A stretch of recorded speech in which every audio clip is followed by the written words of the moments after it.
L'être humain est la seule créature sur terre qui est totalement consciente qu'elle mourra un jour, quelle que soit la durée de sa vie.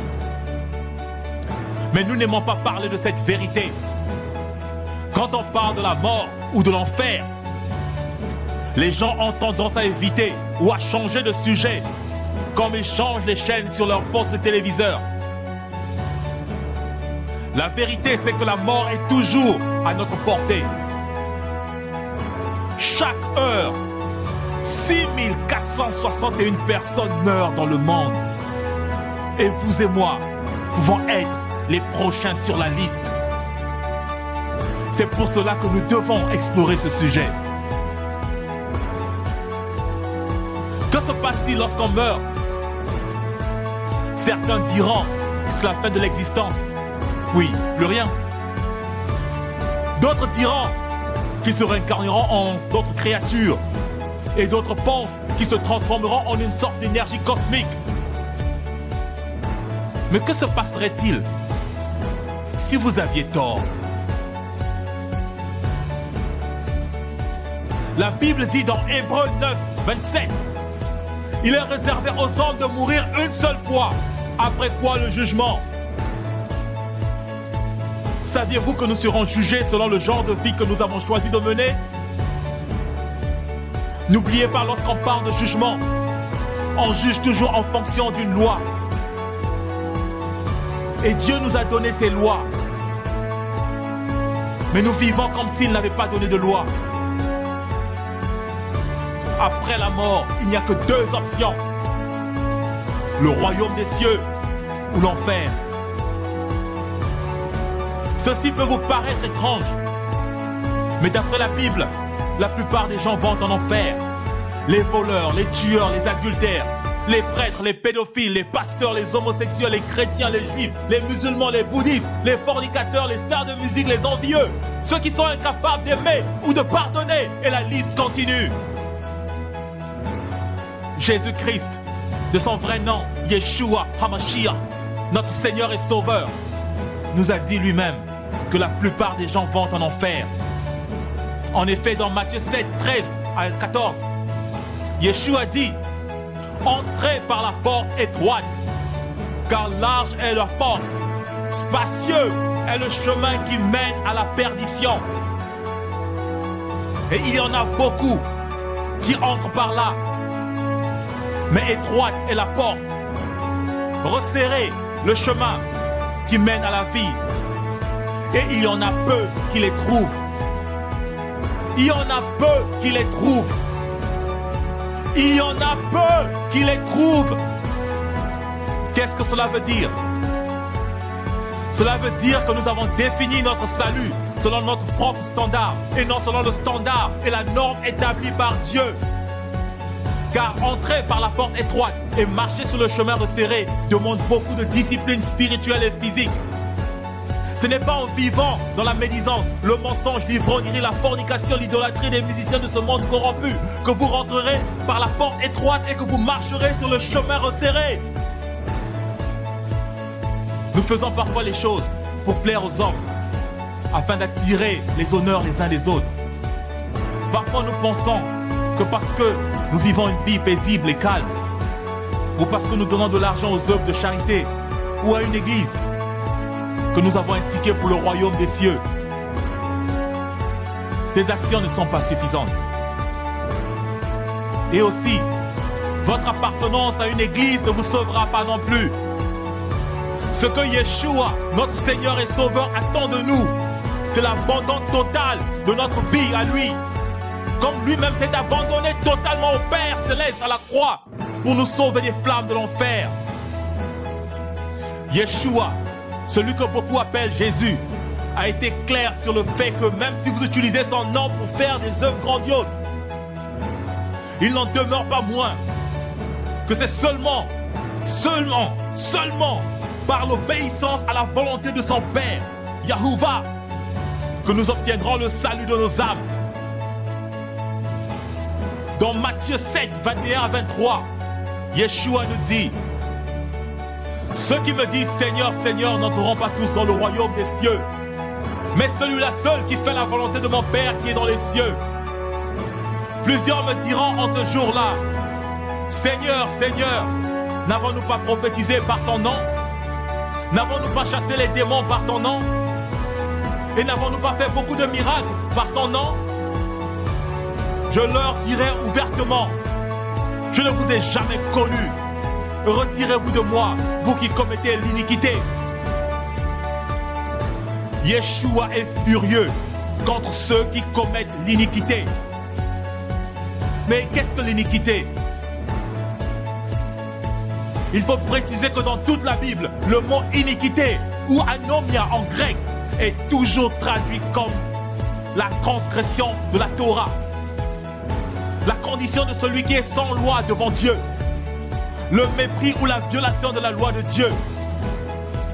Si vous relisez Matthieu 7, 21 à 23, vous comprendrez que Yeshua lance une mise en garde à l'égard de ceux qui vivent sans la loi de Dieu ou qui la transgressent, mais cependant pensent qu'ils sont les serviteurs du Seigneur parce qu'ils font des miracles ou parce qu'ils prophétisent. La Bible nous dit que c'est à cause de nos transgressions de la loi divine que le Messie est mort. Efforçons-nous donc de ne plus pécher. Il faut rappeler au passage que 1 Jean 3, 4 nous dit « Le péché, c'est la transgression de la Torah ». Alors, ne transgressons plus la Torah ou les commandements de Dieu. L'apôtre Jean a aussi enseigné que nous devons garder les commandements de Dieu. C'est là l'objet de notre foi en Yeshua. Nous connaissons que nous aimons les enfants de Dieu lorsque nous aimons Dieu et lorsque nous pratiquons ses commandements. Car l'amour de Dieu consiste à garder ses commandements. Et ces commandements ne sont pas pénibles. Parce que tout ce qui est né de Dieu triomphe du monde. Et la victoire qui triomphe du monde, c'est notre foi. Une personne qui a triomphé du monde est capable de vivre selon la volonté de Dieu. Une personne qui vit selon les convoitises de sa chair ne saurait plaire à Dieu. Mais Dieu prend plaisir à la personne qui renonce aux convoitises charnelles. Car les passions de la chair sont l'une des principales causes de la perte du salut. C'est pour cela l'apôtre Paul dit, ceux en effet qui vivent selon la chair s'affectionnent aux choses de la chair, tandis que ceux qui vivent selon l'esprit s'affectionnent aux choses de l'esprit. Et l'affection de la chair, c'est la mort, tandis que l'affection de l'esprit, c'est la paix, la vie, car l'affection de la chair est inimitié contre Dieu, parce qu'elle ne se soumet pas à la loi ou à la Torah de Dieu, et qu'elle ne le peut même pas. Si vous ne vous repentez pas, l'argent que vous détournez aujourd'hui et que vous amassez aujourd'hui ne vous aidera pas en enfer. Les femmes ou les hommes avec lesquels vous couchez, vous forniquez avec, ne vous aideront pas en enfer. Votre orgueil, votre pasteur, les stars de cinéma et de musique que vous adorez aujourd'hui ne vous aideront non plus. Vos amis ne vous seront d'aucune aide en enfer. Si vous êtes incapable de pardonner même à la personne qui vous a fait le plus de mal, vous êtes en danger de vous retrouver en enfer. C'est maintenant que vous devez décider votre futur. Le royaume céleste ou l'enfer. La vie ou la mort. Choisissez la vie en Yeshua, mes frères et mes sœurs. Aujourd'hui, les églises sont occupées à vous aveugler, en vous enseignant pratiquement presque tout le temps à convoiter, à poursuivre les richesses et les trésors de ce monde corrompu. La doctrine de la prospérité est l'une des portes qui mènent en enfer. Cette doctrine de la prospérité est une forme pure d'idolâtrie. À quoi sert-il à un homme de vivre 90 ans dans l'opulence, de collectionner les maisons, les voitures, les femmes, les entreprises, les diamants, pour finir à la fin en enfer?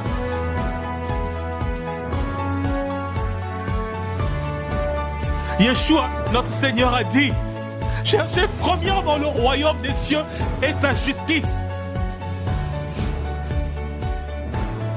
et toutes ces choses vous seront données par-dessous.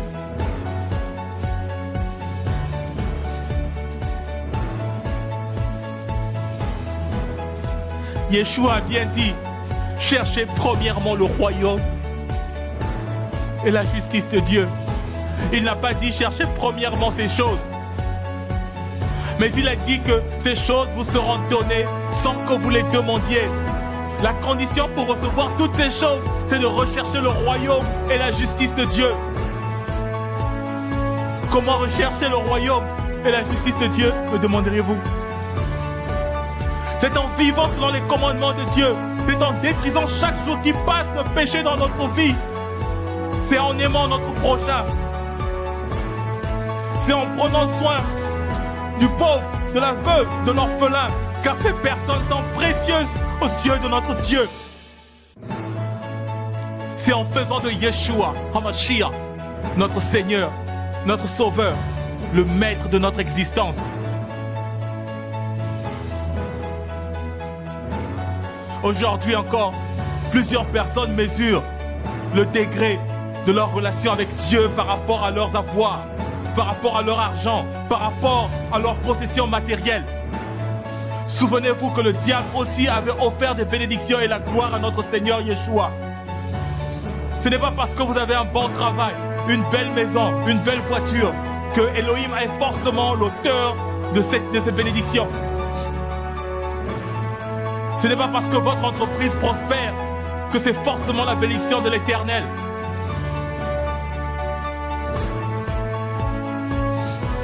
Souvenez-vous de la parabole du riche et de Lazare. Lazare qui n'avait rien de toute sa vie se retrouva dans un lieu de réconfort.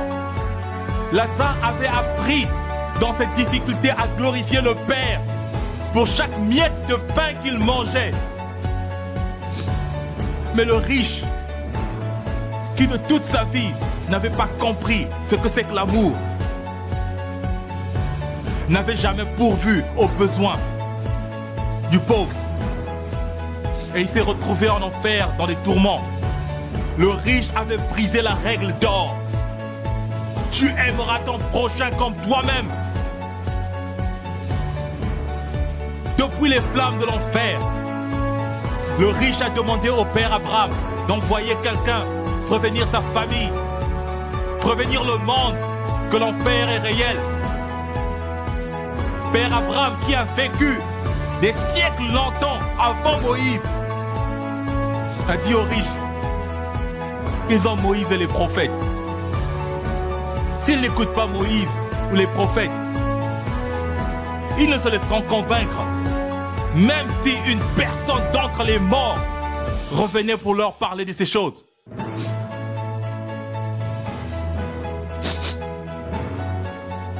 Père Abraham avait raison. Mais la prière du riche avait été exaucée. Yahuwah Elohim, notre Dieu a ressuscité Yeshua, notre Sauveur, d'entre les morts. Qu'est-ce que Yeshua a dit à ses disciples avant son ascension? Allez, faites de toutes les nations des disciples et enseignez-les à observer ce que je vous ai prescrit. Qu'est-ce que Yeshua avait prescrit à ses disciples? Il a dit à ses disciples, ne suivez pas les pharisiens qui marchent selon leur tradition, mais suivez la loi que mon Père a donnée à Moïse. Suivez ce que disent les prophètes. Lisez bien votre Bible. Le noyau de l'enseignement du Messie était de ramener le peuple israélite à l'obéissance à la Torah et de les éloigner des traditions humaines. Mais aujourd'hui encore, beaucoup d'églises enseignent l'iniquité en disant que la loi de Moïse et les prophètes ne sont plus valides.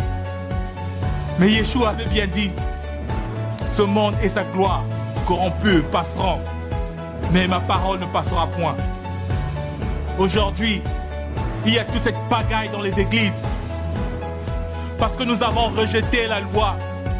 Laissez-moi vous rappeler que le mot iniquité veut dire vivre sans la loi de l'Éternel, Adonai, ou transgresser la loi de Dieu. C'est ça l'iniquité. Il n'y a pas d'autre définition. Adonai Elohim, notre Dieu, dit dans Osée 4, 6, mon peuple est détruit parce qu'il lui manque de connaissance. Puisque tu as rejeté la connaissance, je te rejetterai. Et tu seras dépouillé de mon sacerdoce. Puisque tu as oublié la loi de ton Dieu, j'oublierai aussi tes enfants. Si Dieu a puni aussi sévèrement les Israélites pour avoir abandonné sa loi, croyez-vous qu'il vous épargnera? Croyez-vous qu'il nous épargnera, nous les nations, si nous faisons de même? Yeshua a réprimandé les pharisiens parce qu'ils ne suivaient pas la loi de Dieu. Croyez-vous que Yeshua ne vous réprimanderait pas d'avoir jeté sa loi dans les oubliettes? La loi de son Père est précieuse à ses yeux. Yeshua est un juste juge et il ne fera pas deux poids, deux mesures. Tel qu'il a jugé les pharisiens, tel il le jugera. Les hommes peuvent se moquer et faire toutes sortes de blagues sur l'existence de l'enfer. Certains d'entre nous faisant des efforts pour ne pas y penser ou d'y croire. Mais il n'en demeure pas moins que l'enfer est bel et bien réel. Il existe bien. C'est un endroit réel. Un lieu de tourment et de torture perpétuelle. Vous croyez que j'ai envie de vous foutre la trouille, hein? Eh bien, vous ferez bien d'avoir peur et de trembler, de prendre la bonne décision avant qu'il soit trop tard pour vous. Beaucoup de gens n'aiment pas ce sujet, car cela blesse leurs sentiments. Mais nous savons tous que la vérité blesse.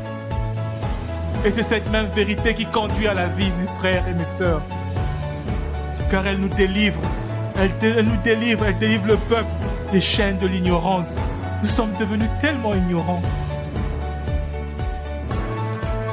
Vous avez entendu des pasteurs ou des chrétiens vous dire que Dieu est amour. Il est tellement amour qu'il n'enverra jamais quelqu'un en enfer. Il est vrai que Dieu est amour, mais il est aussi justice, il est aussi sainteté. Vous devez savoir que Dieu est saint et il ne peut pas coexister avec le péché. Si vous tenez à vivre dans votre péché, Dieu vous rejettera.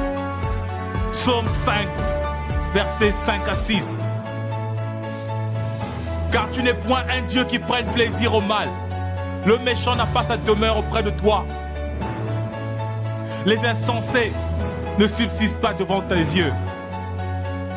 Tu es ceux qui commettent l'iniquité, ceux qui brisent la loi, ceux qui vivent sans la loi. Dieu est ceux qui commettent l'iniquité, mais il prend plaisir à la repentance du pécheur. Il n'est pas trop tard pour se repentir. Dieu, par son Fils Yeshua, a un fervent désir de purifier et de sauver tous ceux qui viennent à lui d'un cœur sincère. Pour sauver l'homme de la condamnation du péché, une condamnation qui conduit en enfer, Dieu a envoyé son Fils unique Yeshua HaMashiach payer le prix de notre rédemption à la croix. C'est ce qu'exprime la prophétie d'Ésaïe dans Ésaïe 53 au verset 5 à 6. Mais il a été blessé pour nos péchés, brisé pour nos iniquités. Le châtiment qui nous donne la paix est tombé sur lui. Et c'est par ces meurtrissures que nous sommes guéris. L'Éternel a fait retomber sur lui l'iniquité de nous tous. Rappelez-vous que Dieu est saint. Et en tant que tel, il ne peut coexister avec le péché. C'est pour cela qu'il a créé l'enfer, qui est destiné aux pécheurs, donc Satan et ses anges. L'enfer n'était pas fait pour les hommes, mais pour Satan et ses anges. Les hommes vont en enfer à cause de leur nature pécheresse héritée de Satan. En effet, nous sommes menteurs, voleurs, orgueilleux. Nous sommes incapables de pardonner ou d'aimer. Nous sommes cupides et j'en passe. Tout cela, ce sont les traits de caractère de Satan, de la personnalité de Satan et des démons. Yeshua a dit, car c'est du dedans, c'est du cœur des hommes que sortent les mauvaises pensées, les adultères, les impudicités, les meurtres, les vols, les cupidités, les méchancetés, la fraude, les dérèglements, le regard envieux, la calomnie, l'orgueil, la folie. Toutes ces mauvaises choses sortent du dedans et souillent l'homme. Si vous reconnaissez avoir commis un de ces péchés mentionnés, ou que vous reconnaissez avoir vécu dans le péché, eh bien, cela suppose que vous ne marchez pas sur le chemin resserré. Alors vous êtes en train d'aller droit sur le chemin de l'enfer. Je sais que c'est une très mauvaise nouvelle. Mais la bonne nouvelle, c'est que vous êtes encore en vie et que vous pouvez renoncer à vos péchés. Et Dieu vous prendra dans ses mains. Il vous lavera de tous vos péchés. Et vous serez tout neuf comme un sou. Quelle que soit ta vie, quel que soit ce que tu as fait de mal, je t'en prie, mon frère, ma sœur, avec des larmes aux yeux, je te supplie de venir à Yeshua.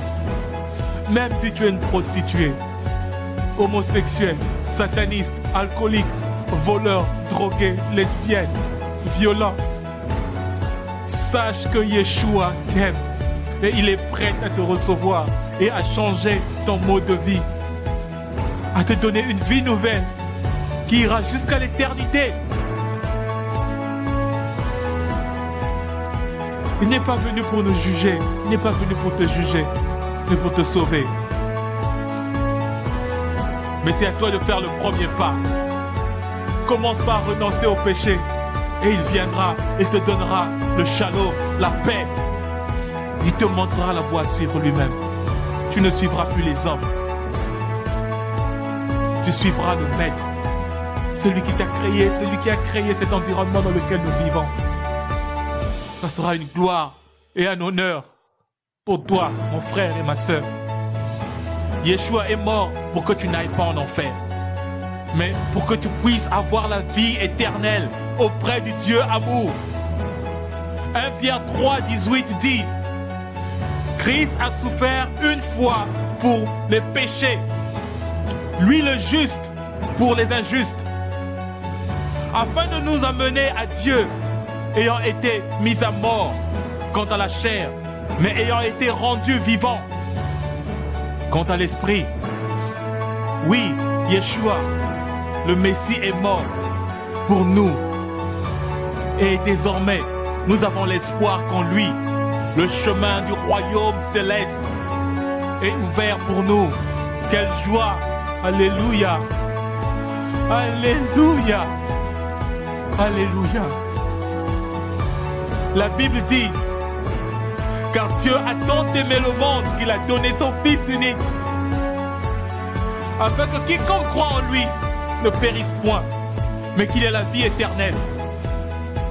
Dieu en effet n'a pas envoyé son Fils dans le monde pour qu'il juge le monde, mais pour que le monde soit sauvé par lui.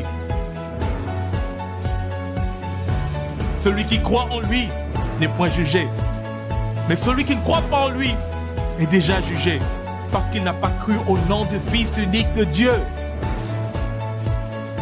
Croire en Yeshua, c'est vivre comme il a vécu en obéissance à la Torah de son Père.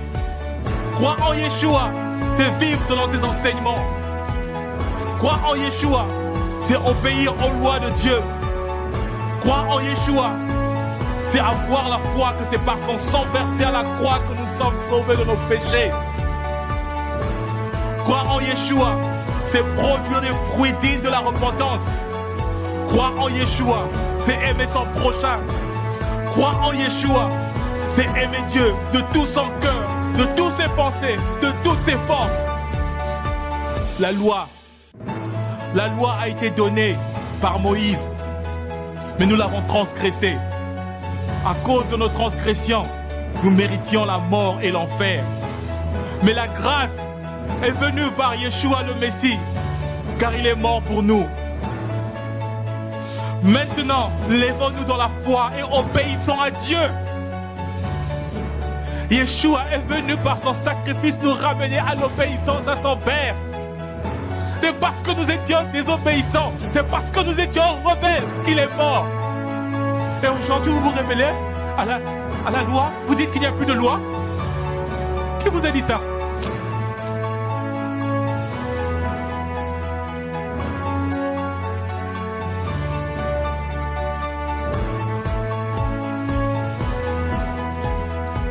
Méditons sur ces paroles de notre Maître et Sauveur, Yeshua HaMashiach. Voici, je viens bientôt, et ma rétribution est avec moi, pour rendre à chacun selon ce qu'est son œuvre. Je suis l'Aleph et le Tav, le premier et le dernier, le commencement et la fin. Heureux ceux qui lavent leurs robes afin d'avoir droit à l'arbre de vie et d'entrer par les portes dans la ville. Dehors les chiens, les enchanteurs, les impudiques, les meurtriers, les idolâtres et quiconque aime et pratique le mensonge. Moi, Yeshua, j'ai envoyé mon ange pour vous attester ces choses dans les églises.